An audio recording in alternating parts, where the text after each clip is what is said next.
আপনাকে যদি বলা হয় যে বাংলাদেশের সবচেয়ে দীর্ঘতম সমুদ্র সৈকত কোনটি, আমি আপনি খুব সহজেই বলতে পারবো কক্সবাজার। কিন্তু যদি বলা হয় আমাদের দেশের মধ্যে দ্বিতীয় দীর্ঘতম সমুদ্র সৈকত কোনটি, কেউ কি বলতে পারবেন? জি হ্যাঁ, আজকে আমি কথা বলবো আমাদের দেশের সবচেয়ে দ্বিতীয় দীর্ঘতম সমুদ্র সৈকত সম্পর্কে, এবং আপনি সেই সমুদ্র সৈকতে কীভাবে যাবেন, কোথায় দুপুরে খাওয়া দাওয়া করবেন, বা আসা যাওয়া খরচ কেমন হতে পারে। আমার পুরো ভিডিওতে আজকে এই তথ্যগুলো থাকবে। আশা করি সবাই ভিডিওটা শুরু থেকে শেষ পর্যন্ত দেখবেন এবং ইনশাল্লাহ ভালো একটা আইডিয়া পাবেন। তাহলে চলুন কথা না বেরিয়ে আজকের ব্লগটা শুরু করা যাক। আসসালামু আলাইকুম এভরিওয়ান, সবাইকে স্বাগতম আমার আজকের আরেকটি ভিডিওতে। আজকে আমরা যাব হচ্ছে বাঁশখালী সমুদ্র সৈকতে। বাঁশখালী সমুদ্র সৈকত চট্টগ্রাম শহর থেকে প্রায় 42 কিলোমিটার। তো সেই ক্ষেত্রে আমাদের যেতে প্রায় 1.5 ঘন্টার মতো সময় লাগবে আশা করি ইনশাল্লাহ। আর যেহেতু আমাদের কোনো তাড়াহুড়া নেই, শুধু আজকে বাঁশখালী সমুদ্র সৈকতেই যাবো, তো সেক্ষেত্রে ধীরে সুস্থে যাবো আর কি, সচরাচর যেভাবে রাইড করে যায় ওইভাবেই যাবো আর কি। আর সবার কাছে আমার একটা অনুরোধ থাকবে, আমার চ্যানেলটাতে যারা আজকে নতুন আছেন প্লিজ দয়া করে সাবস্ক্রাইব করে দেবেন এবং আমার পাশে থাকবেন। আমাদের জার্নিটা সাধারণত শুরু হয় হচ্ছে জেসি মোড় থেকে। জেসি মোড় থেকে রবিন আমার আগে চলে আসে, তো রবিনকে নিয়ে তারপর আমরা বাঁশখালীর দিকে রওনা দিই। আমরা যাব হচ্ছে, আমরা এখন যে সিমুর ফ্লাইওভার আছি, আখতারুজ্জামান ফ্লাইওভার, এই ফ্লাইওভার দিয়ে বহদ্দারহাট যাব, তারপর নতুন ব্রিজ হয়ে তারপর ইনশাল্লাহ আনোয়ারা পার হয়ে তারপর বাঁশখালীর দিকে যাব আর কি। ওই রাস্তাটা কি বলবো আসলে, ওইটাতে আপনার প্রচুর সিএনজি চলে, আমি দেখাবো আপনাদেরকে, প্রচুর সিএনজি চলে। তো সেই ক্ষেত্রে একটু কেয়ারফুলি রাইড করতে হয়, কারণ সিএনজি চালকরা তো খুবই বেপরোয়াভাবে চালায় ওই রাস্তাতে। তো এই জন্য আস্তে ধীরে যাওয়াটাই সবচেয়ে বেটার। আর আপনি যদি বাইক ছাড়া যান তাহলে আপনি কীভাবে যাবেন? আপনি বাইক ছাড়া গেলে খুবই সহজ, আপনি নতুন ব্রিজ যাবেন, নতুন ব্রিজ গিয়ে আপনি যে সিএনজি থাকে ওই সিএনজি করে যেতে পারবেন, পার পারসন 120 টাকা মেবি। আর যদি আপনি বাসে যান সেই ক্ষেত্রে আপনার সিটিং বাস আছে এবং লোকালও আছে, আপনার যেটা চয়েস আপনি সেটা দিয়ে যেতে পারবেন আর কি। আর আমি বলবো যদি আপনি বাসে যেতে সমস্যা হয় তাহলে সিএনজিতে যান, আর বিশেষ করে বাসে সমস্যা হলেও আপনি বাসে যান, কারণ রাস্তাটা খুবই ন্যারো একটা রাস্তা। সেক্ষেত্রে সিএনজিতে আমার কাছে মনে হয় যে রিস্ক বেশি আর কি। যেহেতু আমি বাইক নিয়েই একটু রিস্ক লাগছে, কারণ চিপা রাস্তা, তারপর আবার সিএনজিগুলো এলোমেলো একটু টানাটানি করে, তো সেই ক্ষেত্রে একটু রিস্ক লাগে আর কি। যাই হোক, এখন চয়েসটা আপনার, আপনি কীভাবে যেতে পারবেন বা আপনি কীভাবে যাওয়াটা মানে পছন্দ করেন আর কি। আলহামদুলিল্লাহ আমরা চলে আসছি হচ্ছে তৈলারদ্বীপ ব্রিজ বলে এটাকে। আর এই ব্রিজের আশেপাশে আসাতে এত মহিষের পাল, মানে আমি আমার লাইফে এত এত বড় মহিষের পাল দেখিনি। আমরা প্রায় 2-3টা ক্রস করে আসছি।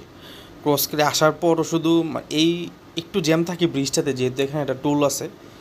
এখানে আপনার বাইকের জন্য 10 টাকা দিতে হয়, সিএনজি বাস এবং ওইটার পকেট পেতে টাকা দিতে হয় আর কি। আর বিশেষ করে এখানে জ্যাম লাগার পিছনে কারণ হচ্ছে এই যে মহিষের পাল, অনেক মহিষ থাকে, একটা পালে অনেক মহিষ থাকে, এবং ওগুলো তো আসলে ওদের রাস্তা ব্লক করে চলতেছে, ওরা ওদের মতো যাইতেছে আর কি। তো সেই ক্ষেত্রে একটু জ্যাম থাকে এখানে। আর আমি বলবো এরকম মহিষ যদি আপনার সামনে পড়ে আর কি, একটু কেয়ারফুললি ওদেরকে সাইড দিয়ে দিলেই সবচেয়ে বেটার, কারণ ওদের সাথে আপনি ঘেঁষে ঘেঁষে না চালানোই সবচেয়ে ভালো হবে আর কি। আমি মনে করি সবচেয়ে সেফ মনে হবে এবং আপনি নিরাপদে রাইড করতে পারবেন এই রাস্তাতে। এই জন্যই বলছিলাম, দেখেন একটা বাস চললে অন্য পাশ দিয়ে গাড়ি যাওয়ার কোনো রাস্তা নাই বললেই চলে। তো সেই ক্ষেত্রে খুবই কেয়ারফুল, আপনি যদি এখানে বাইক নিয়ে যান বিশেষ করে একটু খুব কেয়ারফুলভাবে যেতে হবে, নয়তো যে কোনো সময় বিপদ হতে পারে আর কি। আর এমনিতে সিএনজি চালকগুলো আমার কাছে এতটা সুবিধা মনে হয় নাই, কারণ ওরা খুব বেপরোয়া টানে। বেপরোয়া বলতে কি, আপনার আপনার বাইকে যদি স্পিড 50 থাকে, ওরা আপনার ক্রস করতে চাইবে 60 দিয়ে, এরকম টাইপের আর কি, বেপরোয়া টানে। তো সেই ক্ষেত্রে একটু সাবধান, সিএনজি চালক যেগুলো আছে সেগুলো থেকে সাবধান। আমরা এখানে টোল দিই 10 টাকা টোল দিয়ে তারপর আমরা সামনের দিকে যাই আর কি।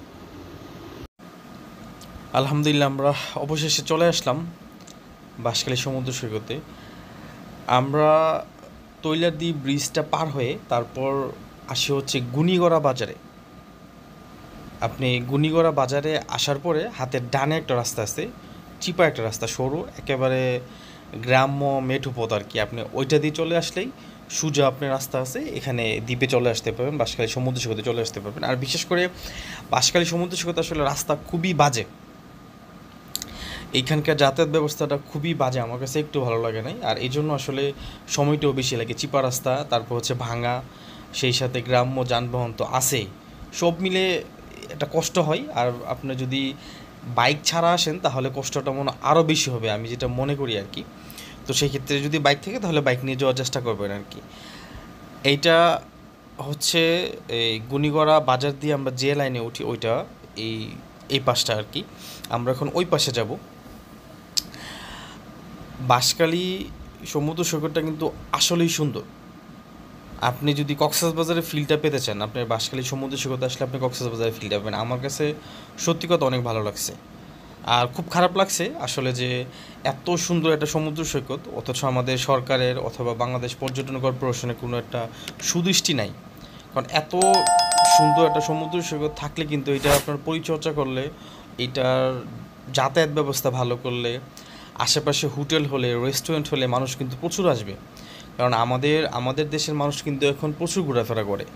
আমরা বাঙালি কিন্তু এখন প্রচুর ঘোরাফেরা করে, সেটা হয়তো বিগত 10 বছরও যেরকম মানুষ ঘোরাফেরা করতো না, এখন কিন্তু খুব বেশি মানুষ ঘোরাফেরা করে। আর মানুষ খুবই শৌখিন টাইপের এখন। এখানে কোনো কিছু নাই। আপনি রাস্তা তো খারাপের চেয়ে উপরটা, খুবই খুবই খারাপ রাস্তা।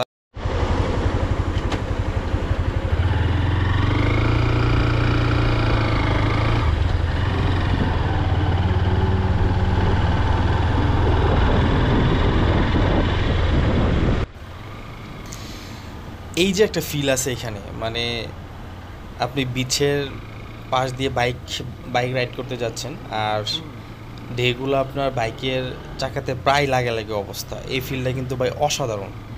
যারা কখনো এরকম বিচের মধ্যে বাইক রাইড করেন নাই তারা আসলে এই ফিলটা বুঝতে পারবেন না। সত্যি কথা খুবই অসাধারণ। আর যদি এটা আপনার কাছে ভালো লাগে থাকে তাহলে কমেন্টস করে জানাতে পারেন যে আপনার কাছে এই বিচের মধ্যে বাইক রাইড করতে কেমন লাগে। আমরা আসলে এখানে সময় বেশিক্ষণ থাকি না, কারণ যেহেতু প্রচুর রোদ ছিল, প্রায় 2টা বাজে। তারপর আমাদের তো চিটং ব্যাক করতে হবে, যেহেতু রাস্তাটা একটু চিপা রাস্তা, সেই ক্ষেত্রে আমি চাচ্ছি যে একটু তাড়াতাড়ি বের হয়ে যেতে। এই হচ্ছে অবস্থা। আমরা যাচ্ছি বিচের দিকে, ওই পাশে আরেকটা বিচ আছে, ওই দিক গিয়ে তারপর কিছুক্ষণ সময় কাটাবো, সময় কেটে তারপর ইনশাল্লাহ চলে আসবো আর কি। দুপুরে খাওয়া দাওয়া করে তারপর ইনশাল্লাহ চলে আসবো।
এটা হচ্ছে বাঁশখালী বিচের কদম রসুল পয়েন্ট। আসলে এই যে ছাপড়ি ঘরগুলো দেখতেছেন, এই সবগুলোই কিন্তু ছোটো ছোটো দোকান, কিন্তু এখানে কয়েকটা দোকানই খোলা ছিল। আমরা যখন যাই প্রায় 2:30 বাজে ওই সময়, শুধু কয়েকটা দোকান খোলা আছে। এখানে আপনি ঠান্ডা পানি, চিপস, শুকনো জাতীয় খাবার, চা, এই টাইপের কিছু পাবেন আর কি। কিন্তু হোটেল নাই কিন্তু এখানে, হোটেল নাই যে আপনি এখানে খাওয়া দাওয়া করতে পারবেন দুপুরের। আপনি খাওয়া দাওয়া করতে হলে ওই যে গুনিগড়া বাজারে যেতে হবে আর কি। এছাড়া আশেপাশে এতটা ভালো হোটেল পাই নাই, পরিচ্ছন্ন অথবা একটু নিট অ্যান্ড ক্লিন যেটাই হোক না কেন, ওই টাইপের কোনো হোটেল নাই এখানে। শুধু যে দোকানগুলো আছে প্রত্যেকটা দোকানই হচ্ছে আপনার শুকনো খাবারের জন্য আর কি।